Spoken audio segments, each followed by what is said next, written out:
En ese libro el profeta describe una increíble visión, ¿verdad? Él es transportado por el Espíritu hacia muchos años después de la realidad en que estaba viviendo, por decir algo, hacia los últimos días. Los conocedores, los doctos en la Biblia coinciden en opinar que esta es una de las imágenes más claras que podemos encontrar en la Escritura acerca del tiempo final, ¿verdad? Nos muestra con mucha precisión el Señor a través del profeta Isaías lo que Él se propone hacer en las naciones y para su iglesia, justo antes de que venga el momento del fin, ¿verdad? Entonces, en los primeros 5 versos, vemos que Isaías describe o resume lo que Dios tiene reservado para las naciones. En primera instancia, el profeta ve que Satanás ha levantado un imperio demoníaco, esclavizando a naciones enteras. El diablo, o Satanás, como se reconoce bíblicamente, ha mantenido cautivos a estas personas o a esta gente por siglos. Isaías describe allí esa obra demoníaca en términos de una ciudad poderosa, donde vemos que Satanás ha construido una fortaleza alta y con paredes impenetrables. Todo esto lo vamos a leer ahora allí textualmente, ¿verdad? Estas naciones, o la manera como el Señor a través del profeta nos muestra estas naciones, son una imagen clara del poder opresivo de Satanás y de su lugar, o sea, del infierno, ¿verdad? Los pobres allí se refleja que no tienen fuerza, los necesitados están en un gran dolor y tormentas rugientes traen terrible destrucción, ¿verdad? Isaías describe estas tormentas como grandes ráfagas de calor y de calor intenso.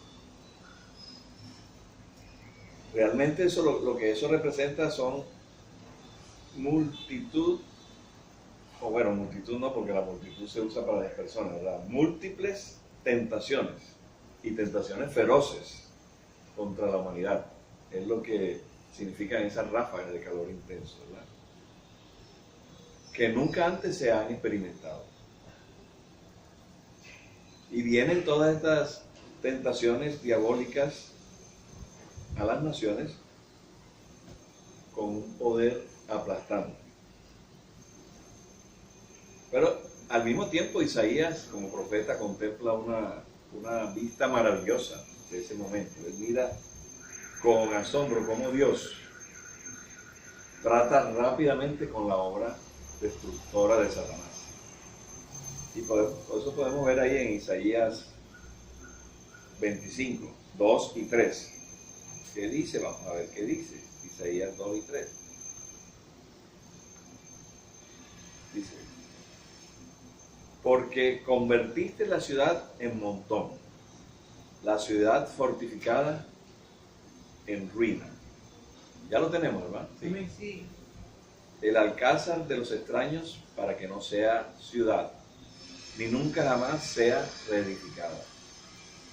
Por esto te dará gloria el pueblo fuerte, te temerá la ciudad de gentes robustas. Entonces miren ustedes allí cómo Isaías nos describe. En un instante Dios reduce el imperio de Satanás a escombros, o sea, lo deshace. Y de repente las naciones que están bajo la tiranía de Satanás son liberadas. Isaías, en su escrito se nota júbilo al escribir estas cosas, ¿verdad? En Isaías 25:1 nos dice claramente: Jehová, tú eres mi Dios, te exaltaré, alabaré tu nombre, porque has hecho maravillas. Tus consejos antiguos son verdad y firmeza, ¿verdad? Tenemos que tener claro que lo que él está diciendo es que el Señor jamás es tomado por sorpresa. Así como ha hecho grandes maravillas en un pasado, tiene un plan para ese momento. Y fue ordenado ese plan desde antes de la fundación del mundo, ¿verdad? En Isaías 25, mientras Isaías observa el plan de Dios desarrollándose, esto emociona su alma, así como puede emocionar la nuestra también, si estamos leyendo el versículo, ¿verdad? El capítulo, perdón. Él habla de las generaciones que vienen a continuación. Dice: en los últimos días Dios va a aplastar y aniquilar el poder de Satanás. Palacios de seres demoníacos y extraños serán llevados a la ruina, y la ciudad del diablo será reducida a un montón de polvo, ¿verdad? Entonces, todas esas cadenas que mantienen atado a la iglesia hoy en día en doctrinas equivocadas, en doctrinas que para nada edifican, que son más de emociones que espirituales, en el momento final el Señor va a derribarla. No la puede derribar ni usted ni yo, solo lo puede hacer el Señor con su poder, ¿cierto? Con su poder. Nosotros somos barro en sus manos, que estamos dispuestos a hacer la voluntad del Señor en el momento en que Él nos indique, no antes ni después. Y hemos tomado entonces nosotros un camino que creemos que es un camino bueno. Por eso es que es importante, es muy importante reconocer si estamos siendo edificados por el Señor conforme a su palabra. ¿En qué lugar yo estoy siendo edificado?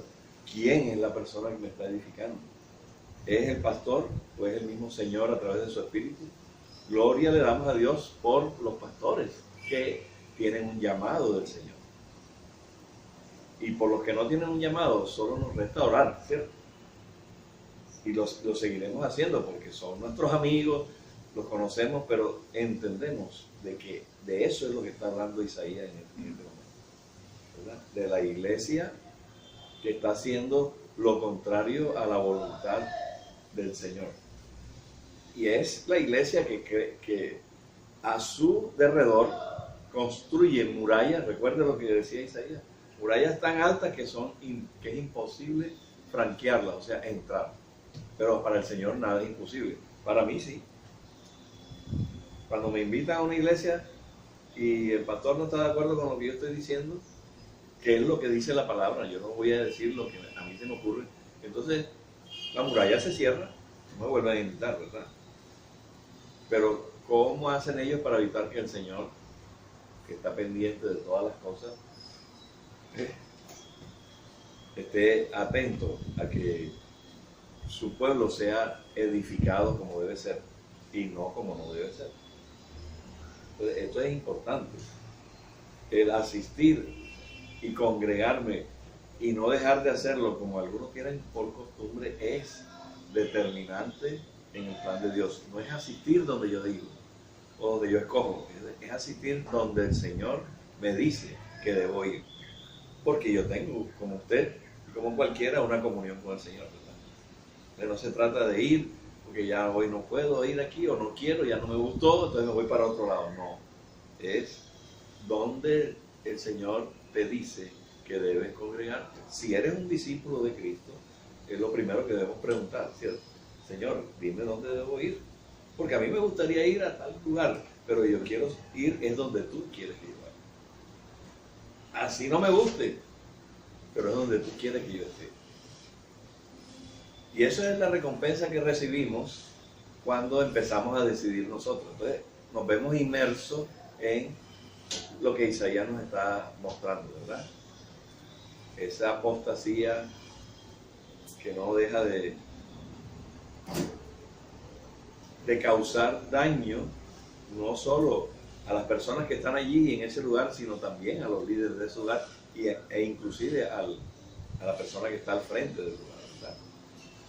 Entonces, por eso vemos que en primera instancia lo que el profeta ve, Isaías, es que Satanás desde ese entonces hasta los últimos días ha estado levantando un imperio demoníaco, y en gran manera lo ha levantado al interior de los templos, hechos por nosotros para nuestro propio deleite. Porque si en el plan del Señor estuviera que usted y yo o cualquier líder edificara templos en este momento de la historia, entonces el Señor nos lo hubiera dejado saber en su palabra. Y lo que nos dejó saber es todo lo contrario. En varios versículos de la Biblia, Hechos 7, Hechos 17, dice: el Dios que ustedes alaban no habita en templos hechos por manos de hombres. No en un solo versículo, en varios versículos. Es importante entonces que nosotros entendamos que no vamos entonces a decir que si yo construí un templo, si hay un templo construido, eso es malo, no. Pero no es la voluntad de Dios que nos dediquemos a construir templos. La voluntad de Dios es que salgamos y prediquemos su evangelio, el evangelio de Cristo, a todas las naciones. La Biblia dice realmente el evangelio del reino, pero entendemos que el reino de Dios es Cristo. Dice, el reino de Dios se ha acercado cuando Cristo empieza su ministerio, ¿verdad? Ese es el verdadero reino. Cristo en cada uno de nosotros. Somos nosotros su iglesia. Dice que somos templo vivo ¿de qué? Del Espíritu Santo del Señor. Esa es la iglesia que el Señor está edificando, que el Señor está levantando, que el Señor está construyendo Él mismo a cada uno. No es la que yo construyo. Y yo no tengo nada con eso. Diferente a que el Señor nos deja ver en su palabra que no debemos desgastarnos en eso porque eso a Él no le interesa. Decidimos hacerlo, bueno, allí venga. Pero ese no es el interés por el cual el Señor nos trae a su redil, ¿cierto? A cada uno de nosotros. Entonces, en ese primer instante, eso es lo que podemos notar. Cómo el Señor, a través de Isaías, muestra ese plan de Satanás, ¿verdad? Pero el mismo Señor nos muestra más adelante, en el 25:1, que a través de Isaías, que Jehová, tú eres mi Dios, te exaltaré, alabaré tu nombre, porque has hecho maravillas. Tus consejos antiguos son verdad y firmeza. Fíjese, esa es parte de la doctrina real que nosotros debemos seguir. Y es parte de entender